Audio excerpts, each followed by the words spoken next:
So I'm in the middle of composing a longer essay on the theme that I'm going to talk about today, which was is the planet Neptune having just moved back into Pisces for one final pass before it's back into Aries at the start of next year, 2026, leading up to the era defining conjunction that will happen with the planet Saturn at 0 degrees Aries.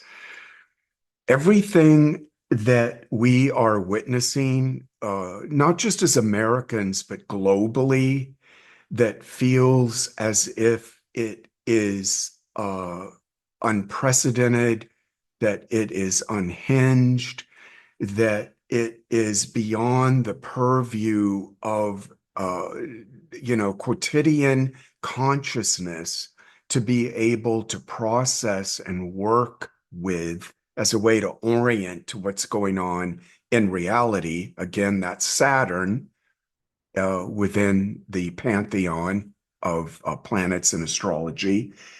That Neptunian sense of dissolvement and lack of orientation, which, as an organic function for human beings, is something that awakens a not dependence, but an alignment with uh, a force that I like to associate with the Tao, with the flow, with the process of flow.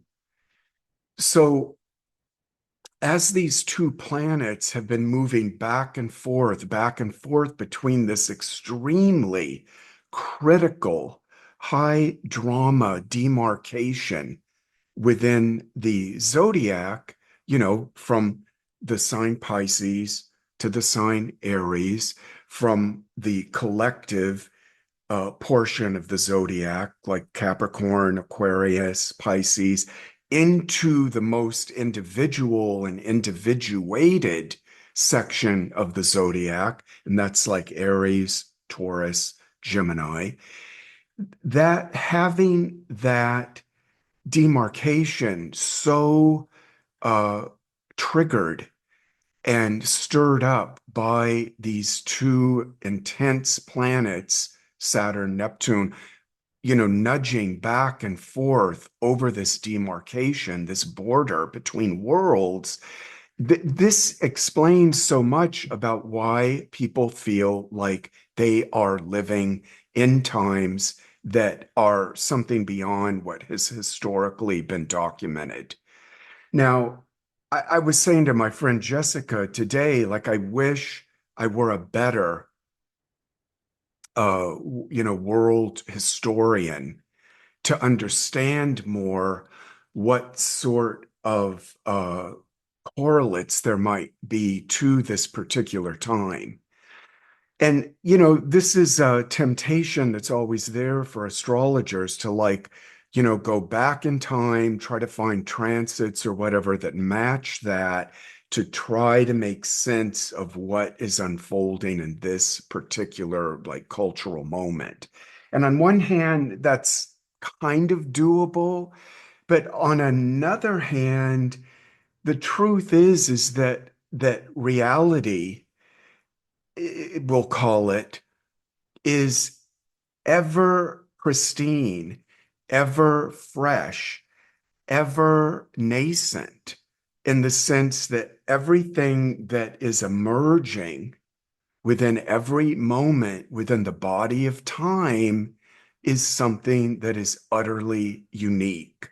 So I just want to have that as like a kind of disclaimer to all of the rummaging around that happens within the astrology community about, well, when, Neptune was in Aries, it was the Civil War and then this and that. And yes, that's true, but then we're not living in the mid 60s and stuff like that, in the middle of the 1860s.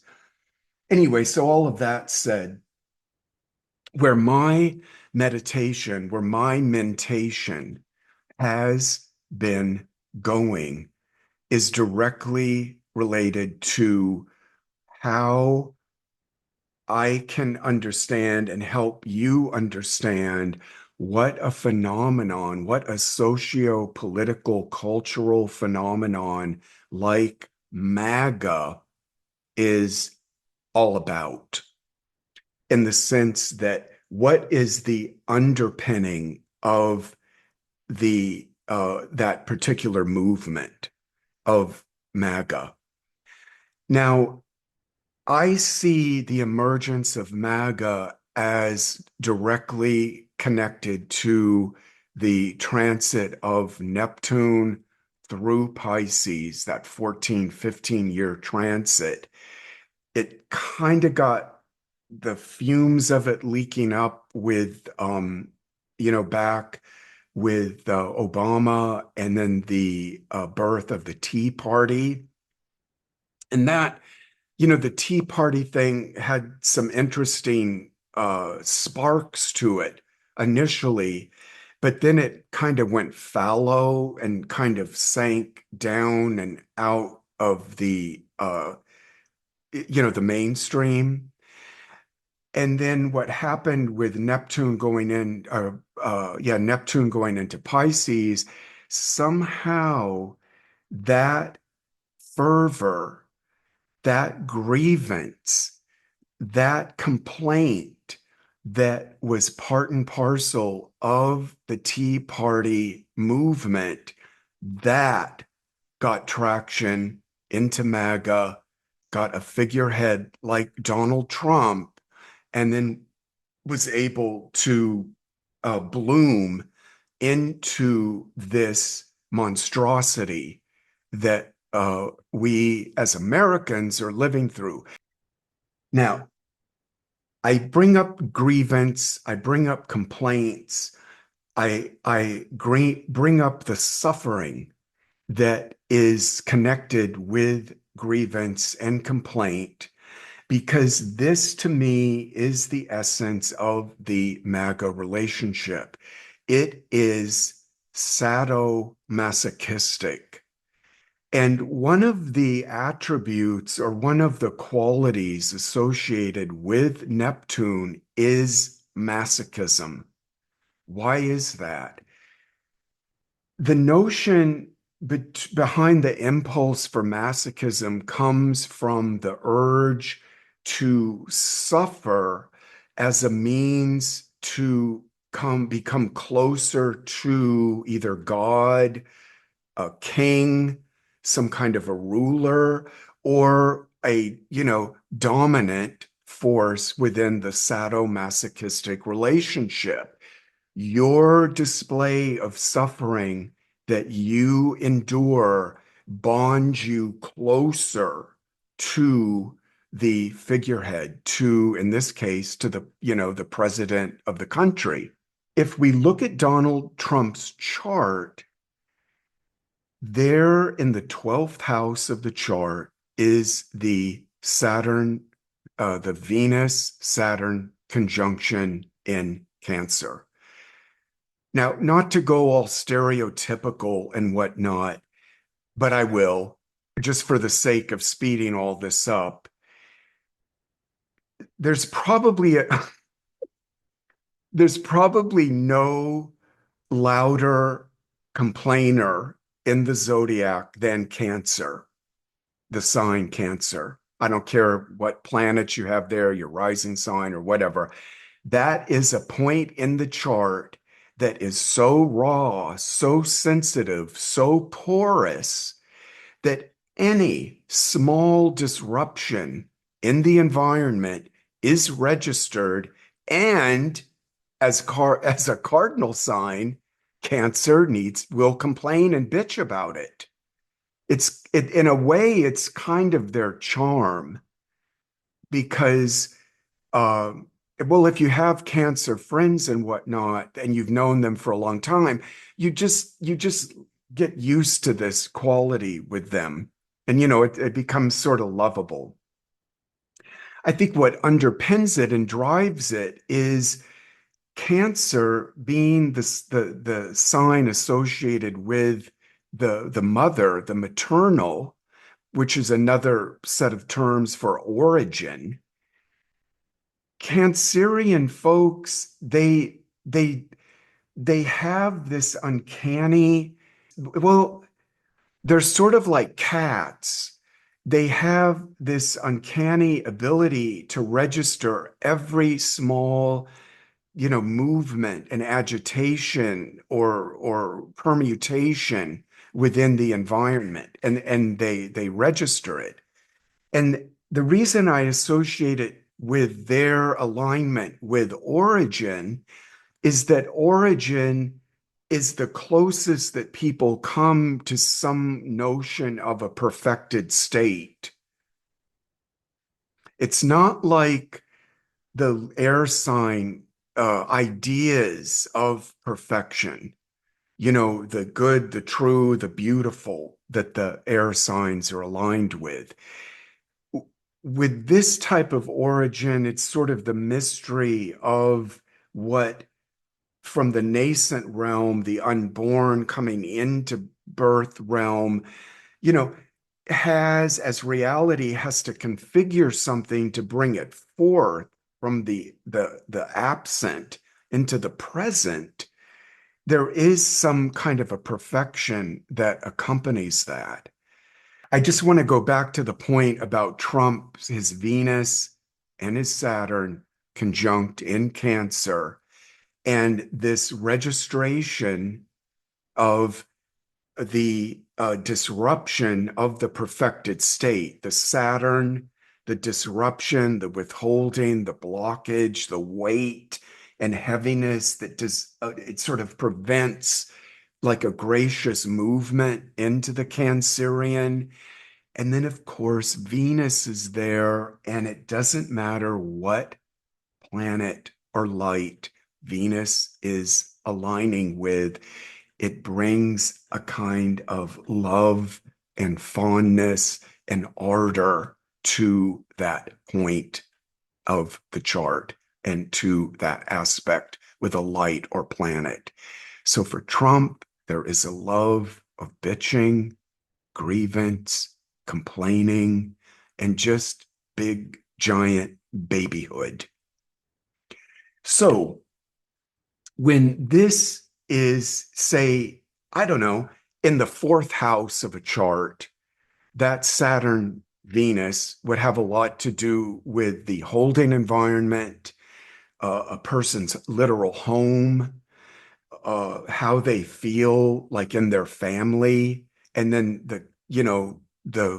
the complaints and grievances and shortcomings that would manifest in that particular part of their life, emphasized by the house that that conjunction is taking place in. When it's in the 12th house, the entire world is involved in how that planetary conjunction is experienced. So, 12th house, it's like, remember the old, drive-in movies? You would drive in, pull that speaker out, hook it up on the car, this gigantic, like, white screen there where, everybody's there in their vehicle. And then the magic begins when the movie starts, and the whole projective process of the viewer watching the screen and then becoming identified with the action as a way to align with the narrative. Same thing. Venus, Saturn, Cancer, complaint, grievance, 12th house. The entirety of MAGA is able to hook in to this particular form of what I call masochism, this kind of Saturnine love Venus of suffering. So we're all being afforded one last chance to get a handle on what is going on with MAGA. We live with these folks. These are fellow citizens. These are fellow earthlings. We're all on this fucking rock together. We need to understand what is happening and be able to move out of the automatic reactivity that it triggers for us. It's not working anymore to just register disgust, hatred, superiority, etc., etc. That just that just sucks into the whirlpool that keeps this particular psychic configuration going. And I'll tell you, the sadist part of this sadomasochistic equation, I saw it the other day after the No Kings March. I think literally the largest protest march in US history. Trump's response got on that AI, generated a video of him as a, fighter pilot wearing a crown and spewing and dropping feces on all of the citizens participating in the march. We've been so trained over the years with all of the shit that we see and the memes that we see and the video fakes and the fake news and now all of these crazy AI enactments. It's like this wearing down process on our humanity and our own humanness and our own ethical codes. And the thing is, there's more of this to come.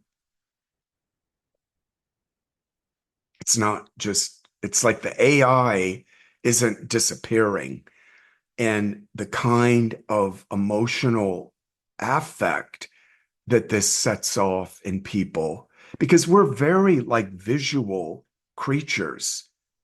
I mean, you can be watching like one of the shit post AI things and it's like bullshit. And yet it's in the mammalian reptilian part of the brain, still registering, still activating. The activist and tech writer Cory Doctorow wrote recently talking about AI.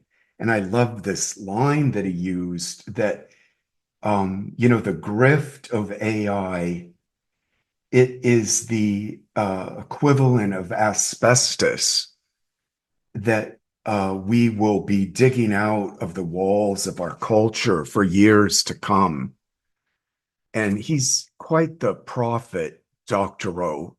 He's somebody I really recommend everybody read and follow. So, what to do?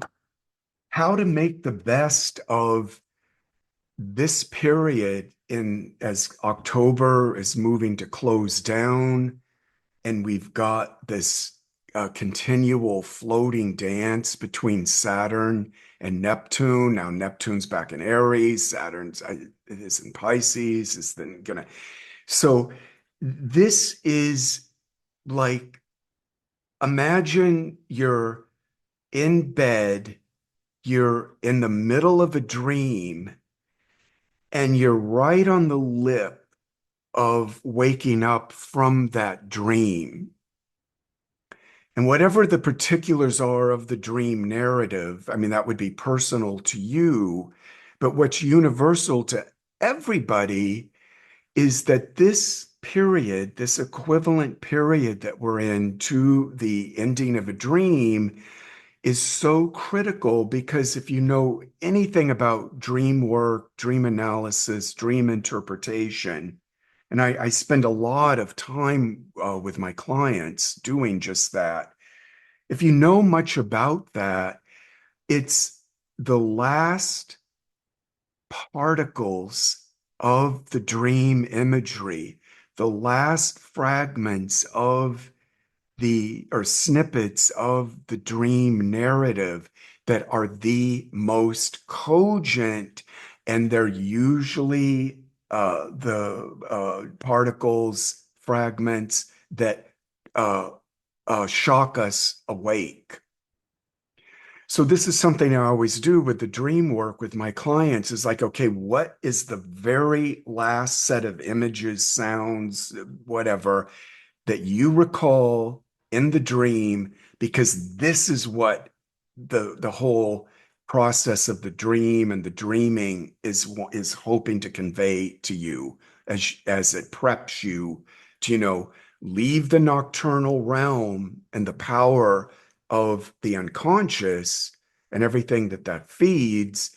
It's like, okay, here's your backpack, here's the goods that you need through this particular dream and what it's how it's wrapping up for you to, like, move back into your quotidian life, your day-to-day life, and take this with you to equip you with where you are heading next. And that's the same exact position that we're in right now with the Saturn, Neptune, the dance we're in over this demarcation of Pisces to Aries, moving to, without question, the most loaded, potent degree of the zodiac, 0 degrees Aries.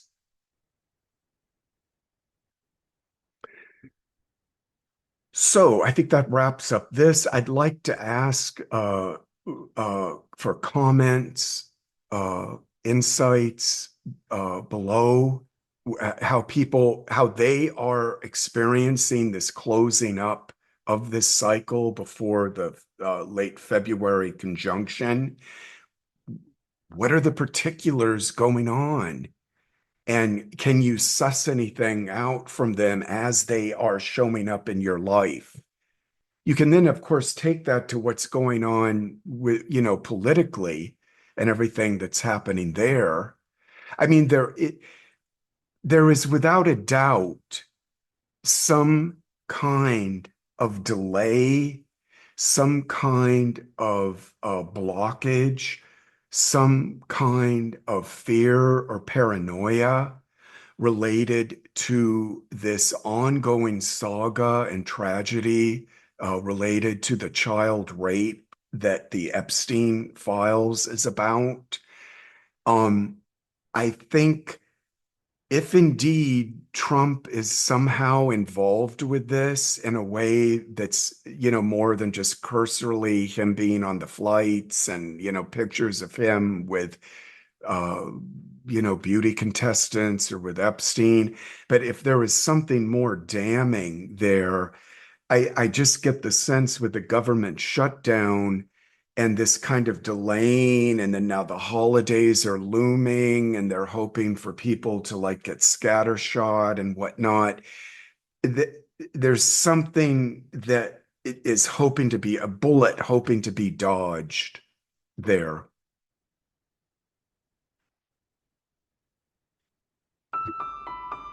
Okay, again, comments, everything below. Thanks for listening, and I'll talk to you all later. Take care.